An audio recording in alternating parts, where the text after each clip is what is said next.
রাজনীতির চেনা মাঠে দীপেন্দুর প্রত্যাবর্তন। আনুষ্ঠানিকভাবে তৃণমূলে ফিরলেন বসিরহাটের প্রাক্তন বিধায়ক ফুটবলার দীপেন্দু বিশ্বাস।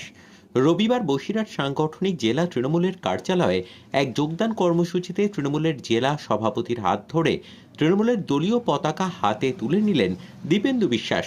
দীপেন্দু ছাড়াও বসিরহাটের প্রাক্তন উপপৌরপ্রধান পার্থ সারথী বোস, কংগ্রেস নেতা কাদের সর্দার, বিভিন্ন রাজনৈতিক দল থেকে নির্বাচিত বিভিন্ন পঞ্চায়েতের সদস্য সহ বিভিন্ন রাজনৈতিক দলের সংগঠনের নেতৃত্ব সহ মোট ২৭ জন যোগদান করেন এই যোগদান কর্মসূচিতে।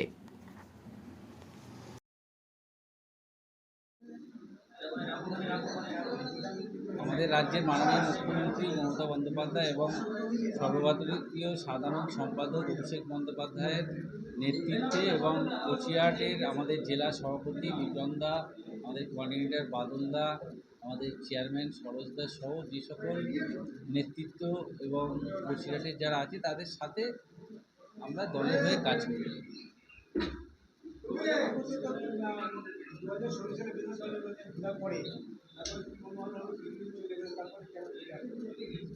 বিজেপি তো আমরা করিনি, একদিনই গেছি, তারপরে আর কোনো ব্যাপারে ওনাদের সাথে থাকিনি। আমি তারপর থেকে দলের সাথেই আছি, প্রতিটা ব্যাপারে রাজ্যের যে কোনো জায়গায় প্রতিটা প্রোগ্রামে যাওয়ার চেষ্টা করি।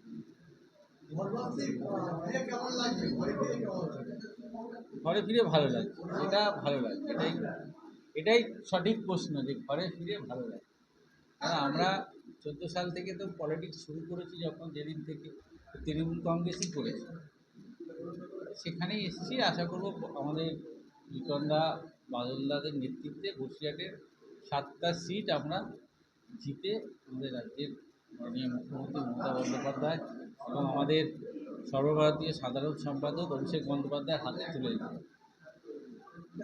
7টা বিধানসভার ভিতরে যে কোনো বিধানসভা যদি আপনার টিকিট দেওয়া হয়, ক্ষমা করেন,